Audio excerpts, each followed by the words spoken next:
Shalom jemaat yang dikasihi Tuhan, kembali kita berjumpa bersama di dalam program Secuil Roti Sorgawi.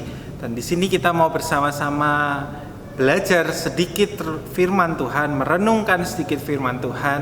Dan karena kita percaya yang sedikit ditambah yang sedikit lama-lama akan menjadi sesuatu yang banyak dan mengenyangkan diri kita semua. Nah, mari kita mau bersama membuka sabda firman Tuhan diambil dari Roma 15 ayatnya yang ke-15 sampai dengan ayatnya yang ke-19a. Namun karena kasih karunia yang telah dianugerahkan Allah kepadaku, aku di sana sini dengan agak berani telah menulis kepadamu untuk mengingatkan kamu, yaitu bahwa aku boleh menjadi pelayan Kristus Yesus bagi bangsa-bangsa bukan Yahudi dalam pelayanan pemberitaan Injil Allah, supaya bangsa-bangsa bukan Yahudi dapat diterima oleh Allah sebagai persembahan yang berkenan kepadanya yang disucikan oleh Roh Kudus.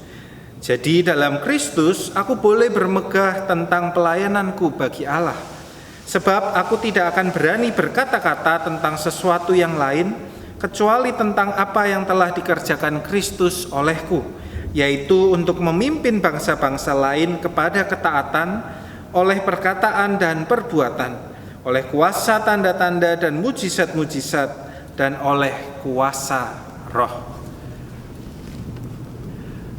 Saudara-saudaraku yang dikasihi Tuhan, perasaan bangga seringkali tidak menjadi respon yang terpikirkan atau yang muncul pertama kali ketika kita berbicara tentang pekerjaan dan panggilan Tuhan. Nah, di dalam kepanitiaan, di gereja misalnya, di dalam persekutuan, di dalam ragam pelayanan bersama, seringkali kita berjumpa, seringkali kita juga melakukannya, seringkali kita merasakan munculnya rasa enggan. Rasa enggan ketika kita ditunjuk untuk melakukan tugas tertentu. Ya, misal kita diminta berdoa, wah jangan saya lah.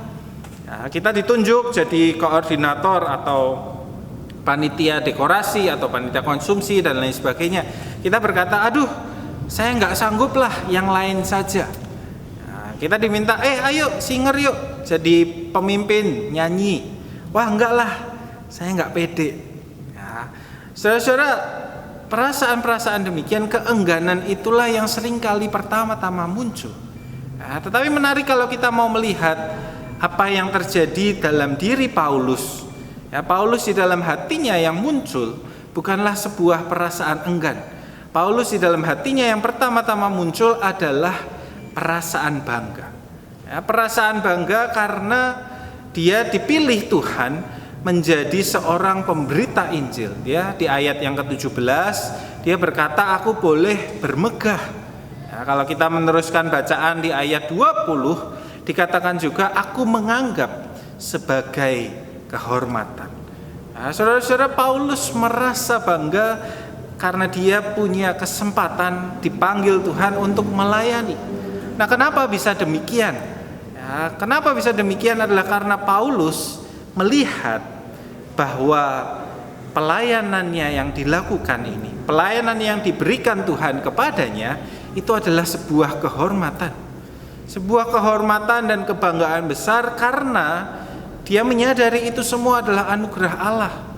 Ya, dia menyadari bahwa dirinya sesungguhnya adalah orang yang penuh kekurangan.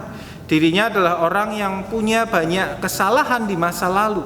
Ya, dia pernah menjadi pembunuh jemaat. Dia menjadi orang yang menganiaya dan mematikan orang-orang supaya tidak ada yang mau mengikuti jalan Tuhan Yesus. Ya, tetapi sekarang dia dipilih. Sekarang dia dipercaya, dia diberi posisi di mana dia bisa menjadi sebuah dampak yang baik.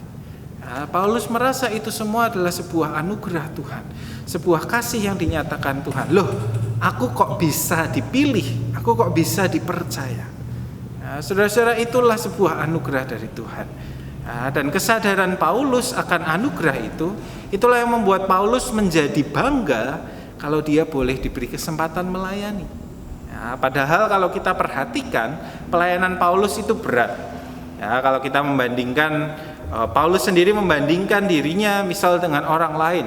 Ya, dia justru bukan berfirman kepada orang-orang yang sudah mengenal Tuhan, orang-orang yang sudah dibangun di dalam Tuhan, tetapi dia pergi menjadi rasul, menjadi pemberita Injil bagi orang-orang asing, bagi orang-orang yang tidak mengenal Yesus sama sekali.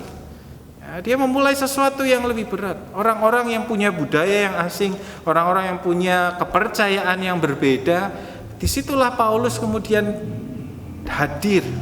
Disitulah Tuhan Yesus kemudian memberikan kepercayaan kepada dia, melakukan sesuatu yang menantang, melakukan sesuatu yang keluar dari zona nyamannya, melakukan sesuatu di mana Paulus harus bekerja ekstra keras. Dia harus memiliki kinerja yang lebih, dia harus mengorbankan lebih banyak.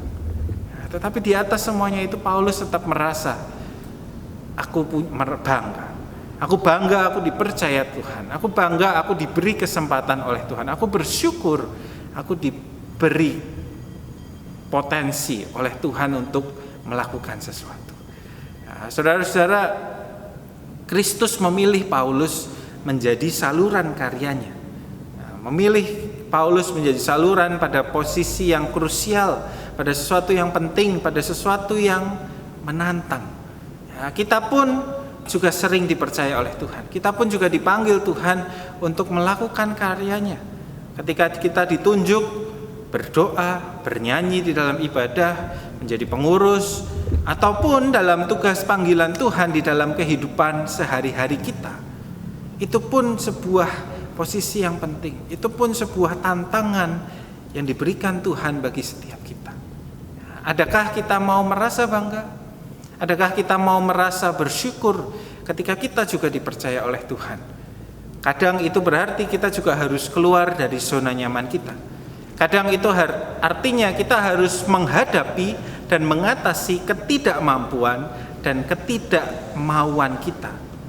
Mengatasi ketidakpedean kita pada performa kita sendiri. Tetapi itu adalah panggilan Tuhan bagi kita.